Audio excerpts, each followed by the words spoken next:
Hello, my name's Stacy. About a year ago, I lost my mother. It's still something that haunts me because I only found out too late that the reason for her death was my brother.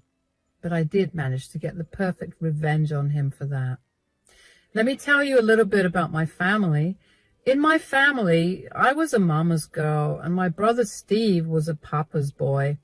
That doesn't mean that I didn't love my dad or my brother didn't love my mom, but we just got along better with one parent. Aside from that, I'm older than Steve by about 9 years, so I have vivid memories of him growing up. Steve was not exactly the easiest child. He would constantly do things to get a raise out of people, like he would make fun of things that they're insecure about, or he would physically hurt them, but play it off as a joke. My mom hated that behavior, but my dad always laughed at it, which only enabled Steve to behave that way. I tried my best to lead him down the right road, but Steve was too stuck in his ways. Steve especially loved to do things for his own sake, even if it meant that it was going to be at the expense of someone else. Since Steve was only 9 years old when I left for college, he practically grew up a single child, and that only made those behaviors worse. Because of his behavior and our large age gap, I ended up not being very close to him. When I was in my last year of college, my dad suddenly passed away in a car accident while he was on his way to meet me. To say I was traumatized would be an understatement. I could not get over the fact that if it wasn't for me, Dad probably would have been alive. I ended up dropping out of college just before my last semester, and from there, I lived a pretty sad life. I had no degree to my name, nor did I have many skills. I somehow managed to find a minimum wage job that fit me, and that's where I've been working for years. I live paycheck to paycheck, and I live in a small studio apartment. It's not a lot, but I'm happy with what I have. Steve, however, went on to not only finish his undergraduate degree, but also do his postgrad. He landed himself a great job, and he got married to his college girlfriend. The two of them made more than enough together, so they bought a house together and were planning on having kids. I still didn't have a great relationship with Steve, but because my mom would insist on us meeting her at the same time as part of family time, I knew what was happening in Steve's life.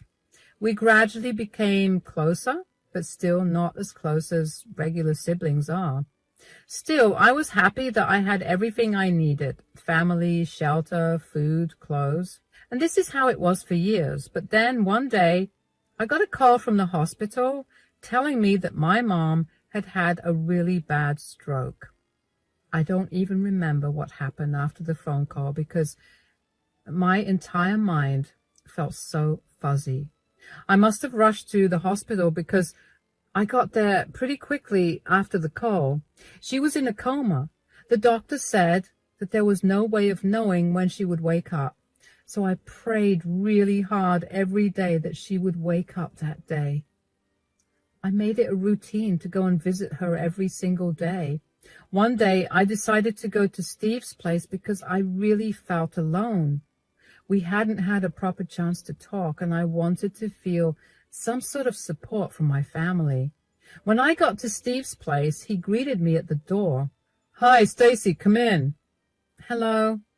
How are you holding up?" "Not very good. What about you?" "Not very good either. I never thought that we could just almost lose Mom like that." "Yeah, it feels unreal. I mean, I know that she's an old lady, but she had always been so full of life that to think that she could have almost gone is so scary." "I know. I haven't been able to sleep or eat. I visited her at the hospital today. She's still in a coma, but the doctor told me that she might not be able to walk properly, and her cognitive functions will be affected. She's essentially going to be like a child now." "Yeah, I heard that too. What do we do?" I looked into nursing homes, and they're expensive to say the least. I spoke with her insurance, and they won't be covering that. I looked into that too, and while I saw some cheap ones, I don't exactly trust those. Besides, I've read too many horror stories about nursing homes, so I don't trust them anymore. I don't want Mom to suffer more than she already has. I agree. So we'll have to move her into one of our places. Well, you live in a studio apartment. I don't think you'd be able to take care of Mom there. I know. I could move, but breaking this lease would be very difficult, and I also don't have that kind of money to move. Don't worry about that. Penny and I will gladly take Mom in. We'll be her guardians and caretakers. Really? It'll be a lot of work. We could hire an at-home nurse to help. There's no need for that. She's our mother, so we have to take care of her. Yeah, you're right, but it's still going to be a lot for you. You're going to have a raise in your expenses, and aside from working, you'll be even more exhausted. Besides, Penny and I are living more than comfortably, so we'd be able to afford a lot more for Mom. We also have cameras inside the house, so it's very secure. We'll install a camera in Mom's room, too, so we can always check in on her when we're not in her room. I work from home, so I'll be more than able to care for Mom. All right, then. You can take Mom in. I'll drop by every day to spend time with her. I'll help you out any way that I can. That's fine. You focus on working and saving up. I'll make sure Mom gets so well taken care of that she'll go right back to being her usual self. I hope that she'll be fine. I can't wait to see Mom smile and hear her laugh again. This was the biggest mistake I made. If I had just tried harder to convince Steve to get an in-home nurse, my mother would not have faced the fate she did. My mom woke up a week after that conversation with Steve. Her cognitive abilities were impaired and she needed constant care as a result. As decided, we moved her into Steve's place. I would visit her once or twice a week, and I would make sure to spend as much time as I could with her. This is how it was for a few months until Steve called me, sobbing hysterically. I immediately knew that something was wrong with Mom. My heart was racing like crazy as I drove over to Steve's place. When I got to his place, I took one look at his face and knew that the news he was about to give me was going to be beyond devastating. What's going on? I got here as soon as I could. Stacy, you need to brace yourself. What's happening? Please tell me. I got here as fast as I could. Is Mom okay? No. She's been getting worse. How? What's wrong with her? Her blood pressure, cholesterol, sugar levels are way too high. Nothing is bringing it down. The doctor told us that at this rate, her organs are going to shut down and she'll pass away. No. How are her levels so high? Are you not taking care of her properly? I told you to hire an at-home nurse. We have no idea why they're so high. I promise you I'm taking care of her to the best of my ability. I've been doing whatever the doctors have told me to do. You can ask Penny about it too. How long has the doctor given her? He said that she has at best 2 weeks, but there's really no guarantee about whether she'll even live that long. No, this can't be. I'm so sorry. I feel horrible. I can't help but feel like a failure. I've been doing everything I can to make sure she gets better, but I couldn't do it. No, I'm sorry for blaming you immediately. I've seen the way you took care of her, so I know you did a good job. I'm just really shocked and scared. I don't want to lose Mom. She's my favorite person in the entire world, and I know that's weird to say as a 40-year-old woman, but she's really my best friend. I can't believe that my time with her is going to be cut short this way. I feel the same way. This is not what I expected. I never had too close of a relationship with Mom, but these last few months of caring for her made me feel a lot closer to her. I don't want her to go either, but are we absolutely sure that there's no way for Mom to get cured? Surely there are some medicines or procedures that can be done to help her out. We could admit her back into hospital. I checked with the doctor and he told me that it was too late to do anything. Her body's way too stressed out with the levels, and her organs have already been affected. There's nothing more to do than wait for her to go. This can't be. There has to be another way. I know you're hurting right now. I feel the same way. I'll tell you what. Why don't you come to stay with us for the next 2 weeks? We have a spare bedroom for you, and you can spend as much time as you can with Mom. I would appreciate that. Okay, I'll go prepare dinner for us. You can sit with Mom in her room. I felt so hollow when I found out that my mom was not going to be with me for long. A part of me was so mad at Steve for not hiring a professional to take care of her. He had the money to. And if he was that stingy, I would have happily worked extra hours to contribute my share for her care. Regardless, I was glad that Steve offered me his place to stay because I wanted to spend all the time I could with Mom. I knew that she was barely able to understand what was going on around her, but just knowing that I could still be of some help to her was more than enough for me.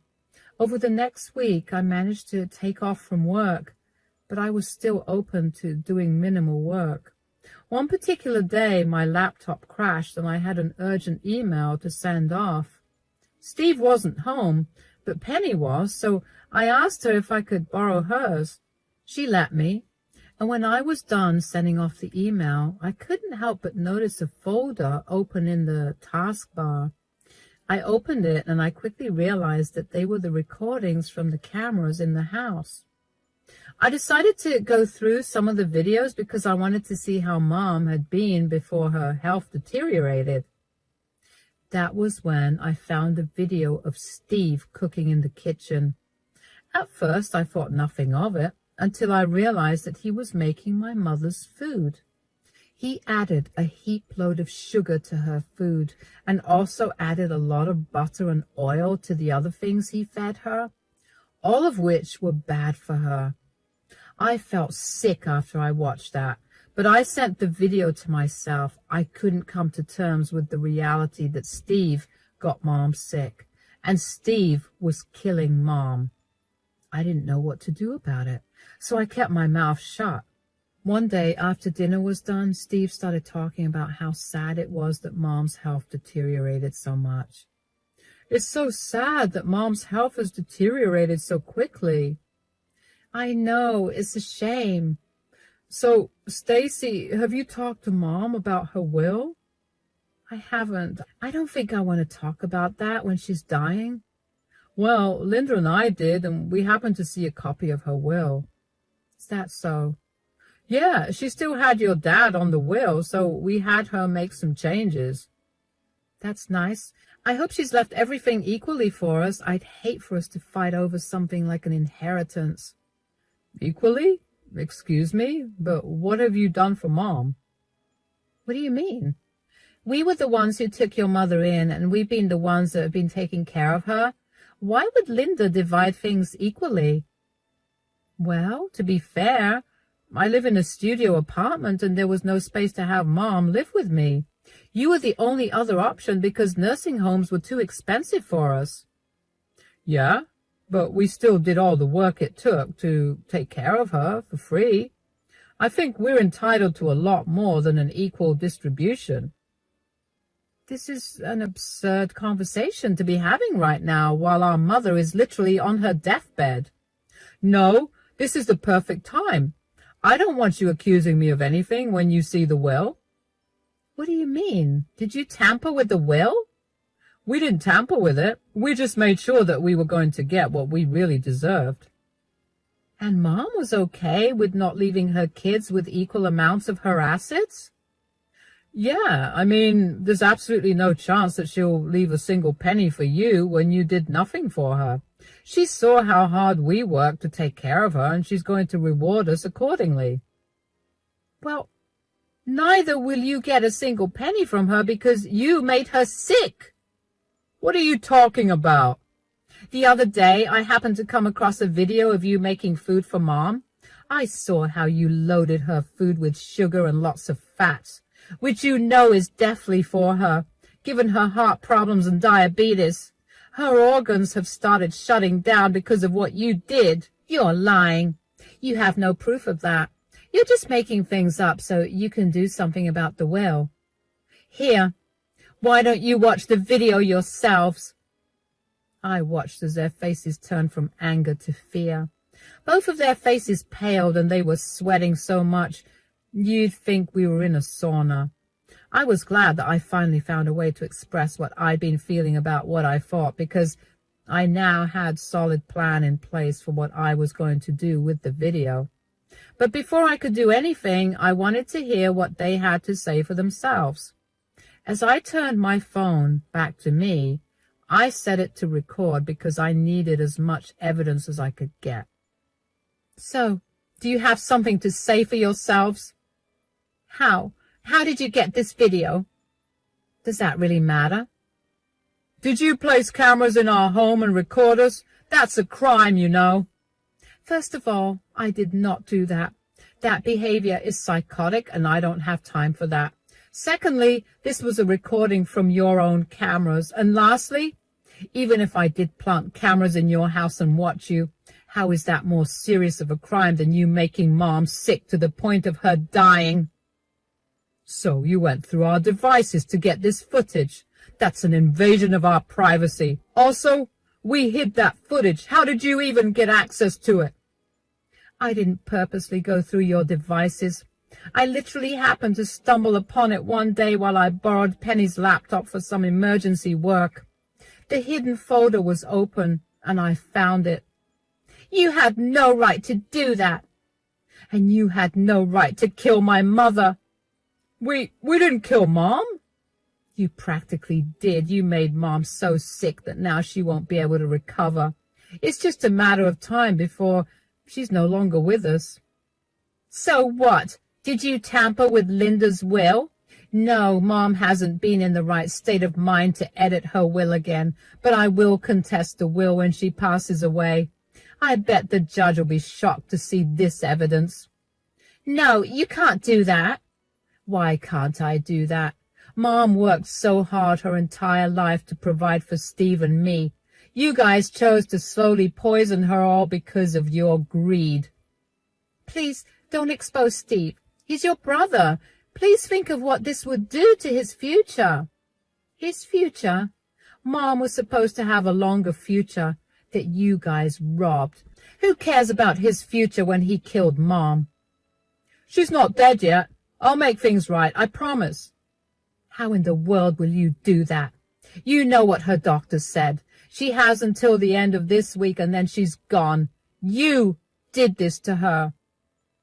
Stacy, I'm sorry. I'll give you all the inheritance. Please, just keep your mouth shut about this whole thing. I'm begging you. No amount of begging will change my mind about this. I only kept silent about this because I didn't want Mom to leave us feeling upset and betrayed.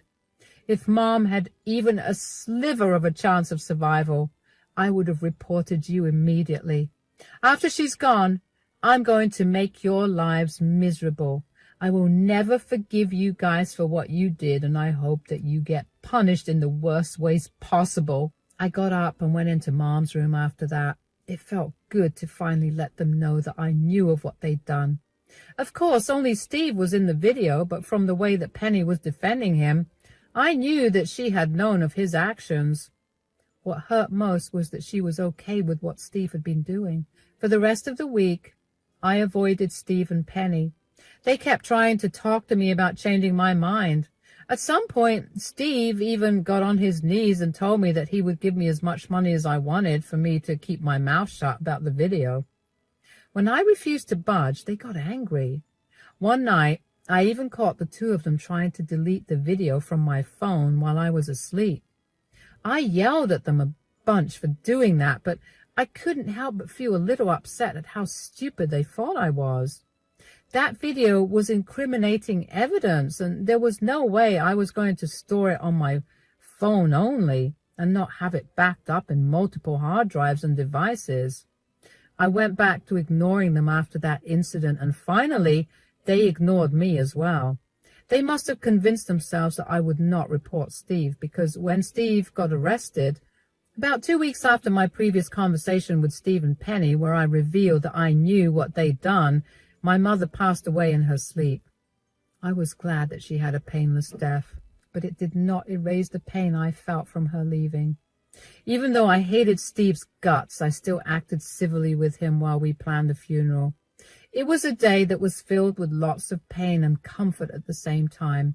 I got to meet a lot of family that I usually didn't get to see, and I got to bond with a lot of them again, which was the only thing that got me through the funeral and the wake. I say that because I had to watch Steve cry and pretend like he loved our mother. Everyone flocked to console him, and seeing him that way, but knowing that he'd been the one to kill my mother, made me see red. And then the day of the reading of Mom's will came. As expected, I got left with nothing while Steve got all her assets. I knew that he had tampered with her will because at no point was Mom in the right state of mind to correct her will in the last few months. That, along with the evidence I had against Steve, was enough for me to contest the will. Steve got really mad at me for doing that, and he then tried to beg me yet again to not bring up the video, but I blocked his number. I got myself a good lawyer who was willing to work for a very reasonable rate, and I gathered all the evidence that I could against Steve. The entire case went on for a very, very long time, and honestly, it was so draining that at many points I thought of just dropping the whole thing. But then I'd remember the sweet face of my mother as she lay in bed crying in pain, and I'd throw away all ideas of dropping the case. I was going to make sure my mother got the justice she deserved. My lawyer fought hard to convict Steve, and finally he was convicted of elder abuse. The original will of my mother was brought out, and in it she had willed everything to me in case her husband had passed away. I couldn't help but feel like my mom knew that Steve was going to do something wrong, so she took precautions for that from the start. I was given the entirety of my mother's inheritance, and Steve was sentenced to 7 years in prison. I did not even care about the money from my inheritance. I only cared that Steve was going to be facing the consequences of his actions. I waited until I saw Steve exit the courtroom in handcuffs before rushing out. I did not want to deal with anything that Penny would have to say to me. Over the next week, Penny continued to spam my phone with calls. I did my best to ignore her and instead tried to focus on myself. But every time I sat down to think for myself, Penny would keep calling me. One day when she called me, I was in a particularly bad mood. I decided to pick up the call and let that be the last time that I spoke to her. I knew that she was going to trigger a lot of emotions, but I figured that I might as well get it over with. What do you want? Are you finally happy now? You threw Steve in jail all because of your greed. My greed? What are you talking about? All you wanted was that inheritance. We told you we'd give you the whole thing if you just kept your stupid mouth shut. I did not care about the inheritance. Don't lie to me. I saw the way you were struggling. Any amount of money would have made your life easier. Of course you wanted that money. Did you not hear anything that I said when I was at your place that day? I showed you the video. I told you that I'd be reporting you two for elder abuse. And we told you to keep your mouth shut. We were willing to pay you whatever it took for you to not say a word. I don't care about the money. No amount of money would have healed my mother, nor will it bring her back. What you two did was beyond disgusting, and now Steve is facing the consequences of his actions. But he's your brother. Do you not care that he's going to be rotting in prison for 7 years? He poisoned my mother every single day because he wanted the money. 7 years is too short of a sentence. You're a monster. You're valuing a dead person over someone who's alive and has a long future ahead. The only reason my mom is dead is because of Steve. Stop denying it. You're lucky that he protected you. You and I both know that you're equally guilty for what you guys did to Mom. I didn't have any evidence of you hurting Mom, so that could not be proven. I hope that your life only goes downhill from here. You don't deserve any happiness. You've ruined mine and Steve's lives. Do you even know what's been happening because of your selfish actions? My family has abandoned me. The rest of your family has disowned Steve and has been blasting my phone with texts on how disgusting we are. Steve got fired, and now that he has a criminal record, it'll be extremely hard for him to get another job. I'm barely making enough to cover my expenses, and when Steve finally gets out, I won't be able to support both of us. This is all your fault. Stop blaming me for what's happening to you. You and Steve chose to hurt my mother. Neither of you cared about how she felt or the pain that she must have gone through because of your selfish desires. Whatever you're going through right now is a result and consequences of those actions. You can live in denial for as long as you want, but at some point, you're going to have to face reality. You and Steve killed my mom. Never contact me again. I don't care about either you or Steve, so I don't care about what you're going through either. Bye. I cut the call on Penny pretty quickly after that. She had some nerve to call me and yell at me for putting Steve in jail. She clearly did not realize how I'd be the one living with the guilt of not having reported Steve earlier, or not being around enough to figure out what she and Steve were doing. If I had moved to another bigger apartment, I would have been able to save Mom, and she would have been able to live for at least another 5 years. Penny was only thinking about her husband rotting in jail, and not the reason for that happening to him. I couldn't understand how Penny could blame me for what happened when she knew that what Steve was doing was wrong, and she still supported him. It was truly a miracle that I did not lash out at Penny and start yelling at her. Anyway, that conversation made me realize just how many of my feelings I had suppressed. I knew that I couldn't keep feeling the way I did, or I would spiral into depression, and getting out of that would not be an easy feat at all. I couldn't help feeling so guilty about my position in life and my inability to earn more money, because if I did, I would have still had my mother by my side. I decided to start therapy, and after a few months of it, I decided to give life another shot. I applied to a community college that allowed me to transfer my credits from years ago, and within a few months, I had graduated. I managed to land a better job, and I'm doing much better for myself. As for Penny, she's been excommunicated from her family. A lot of them reached out to me to both apologize for Penny's actions and involvement in my mom's death, and to also applaud me for putting her and Steve in their rightful places. She tried to contact me several times after we last spoke, but I didn't want to relive the past constantly, so I blocked her. I don't know how Steve is, because I was firm on not wanting to be a part of his calling list. The rest of our family also did not want to be in touch with him. As a result, none of us really knows how he's doing. Whatever it is, I'm sure it can't be good. I know that I'm in a better place now, and although my mother's death still saddens and hurts me, I've learned to accept that there was not much I could do for her given my situation. I'm just glad that she got to leave before she saw what happened to Steve. It'll be a long while before I get used to not having Mom around, but after seeing my progress right now, I know I'll get there for sure. Thank you for listening to my story.